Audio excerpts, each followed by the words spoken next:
Again, it's been a while since I've been back online to upload any content. I have not been well myself, been suffering with migraine headaches, so hopefully I've got the solution to that problem, so I'll be able to post a bit more regularly these days.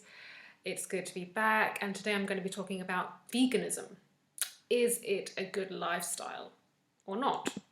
So personally, I am vegan. I am 98% vegan, and I will outline why in this video. So I'll discuss going through the different paragraphs or topics or whatever you'd call it, why I went vegan, why I stay vegan for the most part. Are humans naturally vegan? Is it good for humans to be vegan? And then the vitamin B12 argument, go into that in a bit. Is veganism the best for our health? And how to go about it, transitioning into veganism if that's something you think you'd like to do. And also lastly, but not leastly, veganism and the planet, what impact does it have? So, first topic, why I went vegan. I'm having trouble saying that, why I went vegan. I want to say why I went vegan. Sorry. Why I went vegan.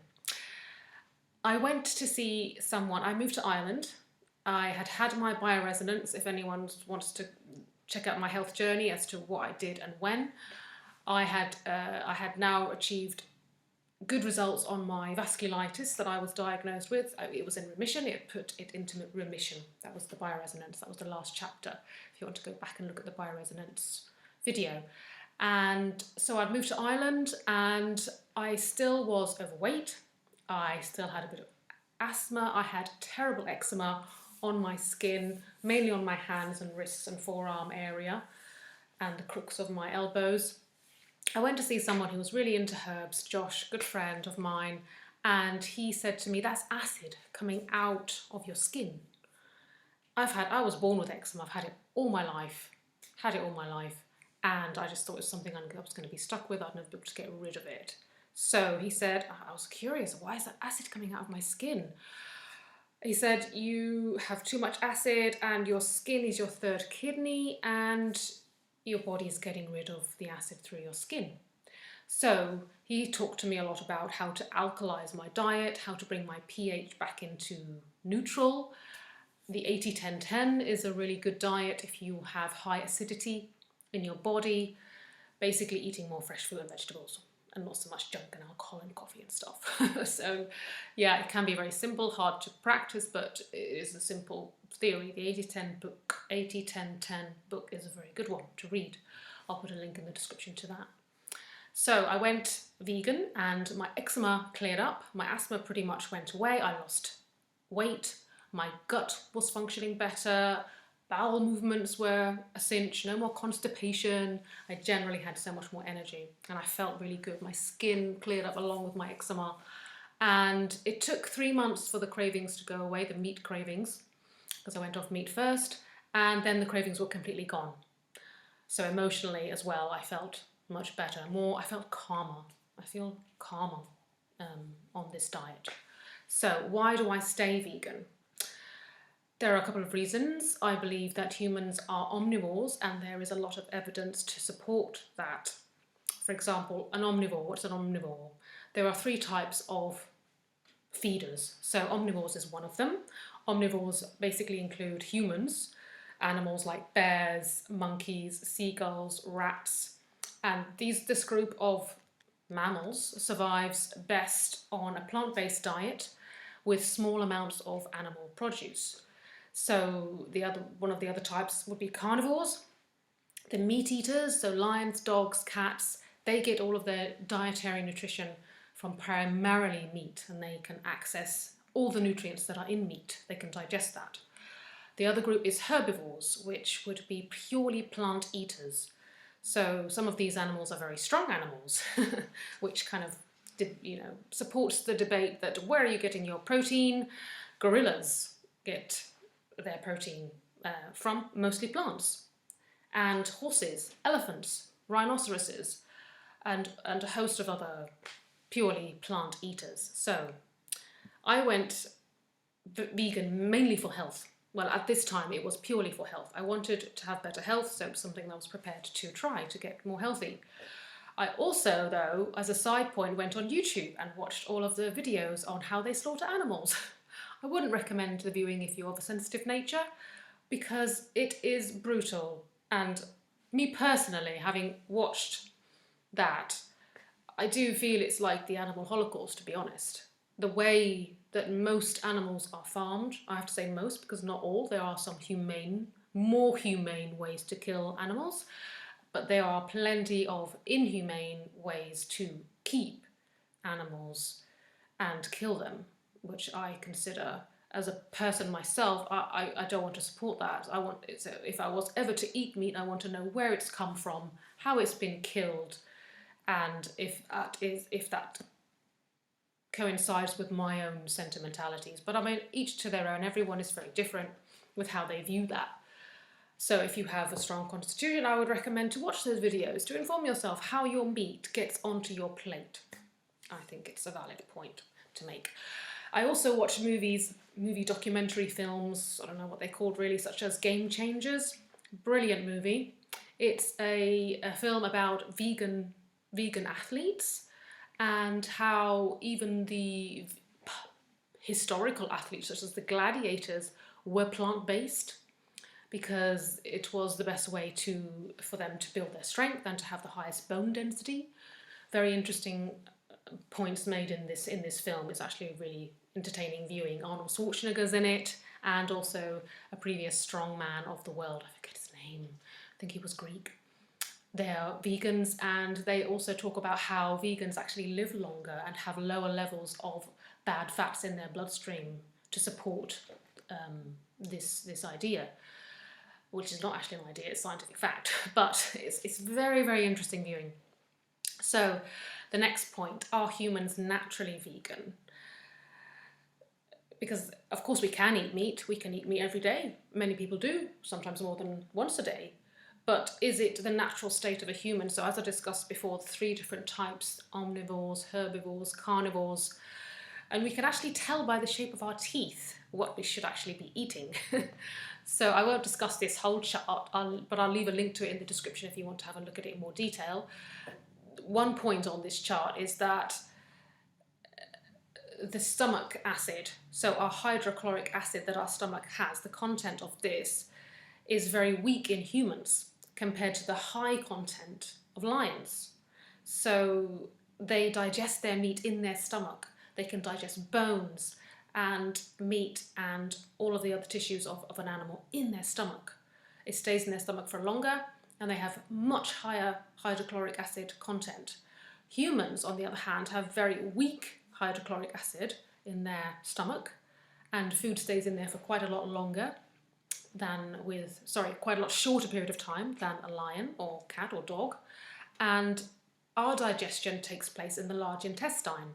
We have a very long intestine and long bowel compared to the short bowel of the lions and cats and dogs. So the long intestine is designed for the slow absorption of nutrients, and fibre is needed for the peristalsis, or for the muscle action of the stomach, for the food to be able to pass along this chain. So that's the second point. So the high hydrochloric acid is one point, and the fact that we have a long intestine designed for slow absorption. And carnivores have a short intestine, which is designed for the high animal protein absorption and very fast elimination. Anyone who has a cat or a dog knows that it's in and it's out within a few hours. So we're not like that as humans. And so things can stay stuck in our intestine for a very long period of time, which is why a lot of people, when they do detoxes and cleanses, they'll often go and have what is it called? Basically where they clean your bowel out with like a coffee solution, or they have different solutions for doing that. Green tea, I think, as well, they use for colon cleanse. That's what it's called. I've never had one person. Oh, I have actually once. Oh, I nearly forgot that. On to the next topic. So yeah, that's why people do that, because things can be stuck in our bowel for years, actually. And mainly things that we find it hard to digest, being meat. So, evidence. And yes, you'll notice that if you do eat a lot of meat, you might find that your bowel movements are not as regular as they would be if you were to switch to have a plant-based diet. Yes, I can vouch for that. The next point, the vitamin B12 argument. So this is a big argument. Often vegans or vegetarians are pointed to as saying, you don't have enough B12 in your diet, you're deficient, you can get it from meat. But actually, it is a valid point. We do need vitamin B12 and we can't make it. We need to take it in. And because of mineral depletion in the soil and the lack of it in foods, plant foods, we do need to have supplements. But the truth is, meat eaters get their B12 secondhand and so do animals. So it's in meat because the animals are fed B12 supplements in their feed. And so humans are eating secondhand B12. They're eating the meat of the supplemented animals.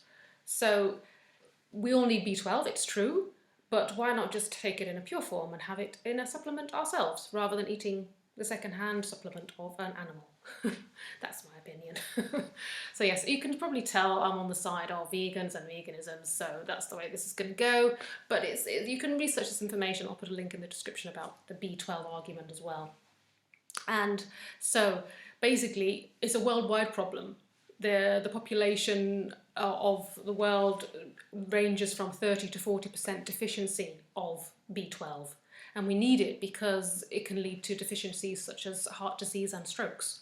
So if you're having symptoms such as low energy, muscle weakness and depression, or you have difficulty in concentrating, then you could be vitamin B12 deficient. And so even as a meat eater, you can also be deficient in vitamin B12. So vegans also, as a side point, need to look at other supplementation as well, because obviously things like shellfish and cheese and fish, they have iodine in them, and we need to make sure that we take in not only B12 but also iodine, iron and vitamin D, very important vitamins. So, and also just a side point as well for vitamin B12, but I think it goes for the other vitamins as well, there are some groups of people that are more likely to have a deficiency in B12. People that have, for example, diabetes or kidney disease, or they're smokers, or yeah, that's all I can think of really this time. They need to have an even higher dose of B12 because they would actually have a lower level of B12 because of these illnesses. So yeah, that's something to bear in mind for people in those groups. So, is it best for health? Clearly, I believe so. The supplements that I mentioned earlier, if they're taken by vegans, you can be very, very healthy as a vegan. I believe it's the best way to be extremely healthy. But it is possible to be vegan and unhealthy. There's so many processed foods, junk foods out there now for vegans. I mean, the market now is saturated with these products. So it's quite easy to be vegan these days because there are so many alternatives, pre-packaged meat, cheese, frozen vegan chicken nuggets. There's just so much out there now. Chips, fries, spreads, there's just everything. Burgers, vegan burgers that taste like meat, they really do. And alcohol is also vegan. So if you want to lose weight and get healthy and improve your overall health, choose the healthy vegan options. Plenty of raw fruit and vegetables, whole grains, home-cooked food. So how did I go about it? It wasn't easy, I won't lie. I did it in stages because I didn't feel up to doing it cold turkey. I was addicted to meat. I ate meat every day, or fish, and I loved meat. I really did. I used to gorge on meat. I remember doing a meat diet where I would eat pretty much only meat and do this high intensity workout thing. I don't know how I did that. It was when I got well. Bonkers, it was bonkers. But yeah, and very constipated, sorry to say, as well. But I won't lie, bacon smells amazing if I'm hungry, but I don't crave it anymore. As I said before, it took me 3 months to come off of meat. I did it in stages, so I went off meat first. I did crave it for 3 months, and then the cravings just stopped. And it was like, oh, I'm detoxed from meat. So of course I still like the smell of frying bacon, but I don't crave it anymore. I'm not addicted to it. I do believe there is addiction involved there in it because of what I went through myself personally, but I don't have anything to prove that, obviously. Then I tackled eggs and dairy next. I'd recommend that you take your time to do it because it's like learning a new way to eat, a new way to cook, a new way to live. I had to learn new recipes. My favourite recipes that I make now are homemade hummus and guacamole. I use that instead of cheese and spreads and things to put on sandwiches. Sun-dried tomatoes are amazing in a salad. I make my own dressings and things like that. But you need to find what you like, what suits you if you want to go vegan. And also research the best supplements that are out there. There's a lot on the market, but really look for the best ones and do your homework. And yeah, like I said before, there's so much variety, and fast food as well, which caters to vegans very well. I think even in McDonald's and all these fast food chains, you can get vegan burgers and stuff as well.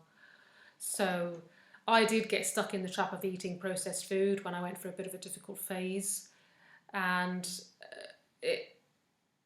I put on weight then, because a lot of these have a lot of the saturated and hydrogenated fats in them, and they're not very healthy. So you can check out my Instagram if you want to see some of my recipes and ideas, but find what's good for you. There's so much out there. There's so many vegan chefs out there, and check out Instagram and things for recipes. The market's full of it. So it's really quite easy time to go vegan.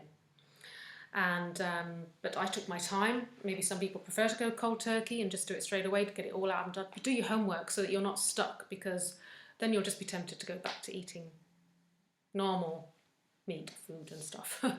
So I've also found some amazing weight loss products for vegans, completely vegan. These products are non-GMO, gluten, sugar and additive, preservative, flavouring and colouring free, which is quite amazing. They're also certified by a German company called SGS and another one called Informed Choice, which basically means they're safe for athletes to take, safe for pregnant women, safe for children. And to get the recommendations and the ratings from SGS in particular are very, very difficult ratings to achieve. So there's a link in the description if you want some weight loss products as well, if you want to start your vegan diet with in my opinion, are the best products out there on the market. But lastly, I will discuss veganism and the planet. A lot of people think, well, what's veganism got to do with the planet? I was very surprised when I came across these videos on Netflix. They're available on Netflix.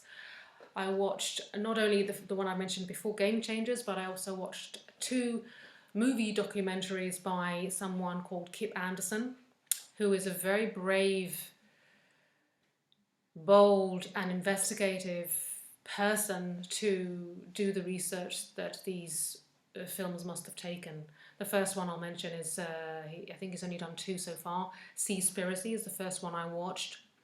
This movie, it goes deep into the ocean world, and he's not the first person to do that. Oh, there was another lady, I have to forget her name. I'll put it in writing at the bottom of the movie so you can see her name. Amazing woman who was an oceanographer, and it's good to look her up as well. She's done an amazing movie on ocean life, and so is David Attenborough, on how ocean life is on the decline because of global warming and different things as well.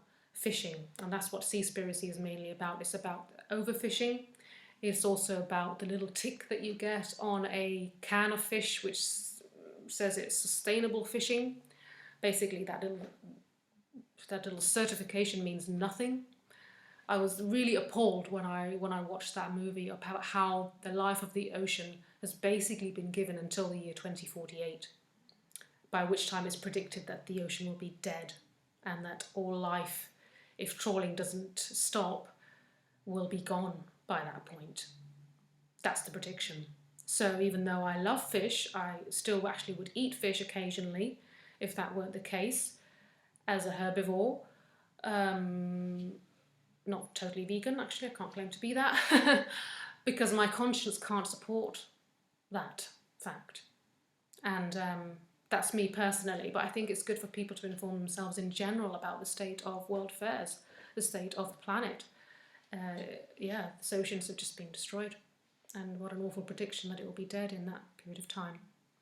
So the second movie that I watched is one called Cowspiracy. It basically covers over-farming and all these super farms that we now have, and the subsequent deforestation, that is needed to support the grazing for these animals that humans want to eat. The suffering, the conditions that the bulk of these animals have to live in is a terrible fact. And the film discusses mainly the carbon footprint that is involved, which is not about the lack of recycling or the burning of fossil fuels, but it has to do with the animals that we own and keep, so our pets and the animals that we own on farms. Humans are responsible for this increase, and the fact that it takes the equal amounts of water to make one burger as it does to make 16 avocados. Honestly, this movie is amazing when you look at the facts. I didn't know that personally. These movies, they're just must-watch movies for anyone who's concerned about the state of the world, especially meat eaters, because we have a responsibility for what we do, what we choose to eat, and how it impacts our planet, which we should be wanting to preserve, right? We live here. So that's all I have for you today on veganism. I hope you've enjoyed it. And yeah, feel free to comment, subscribe to my channel, share it with anybody that you like. Like the video if you liked it. Let me know if not, why not? So take care and see you next time.